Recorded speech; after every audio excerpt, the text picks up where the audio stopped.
Good old pizza.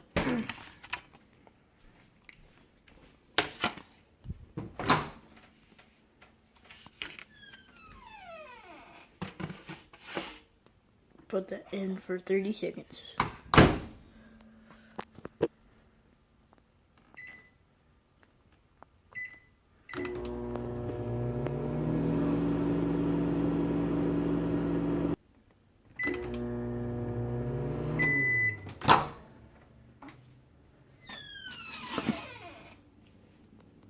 Gosh dang.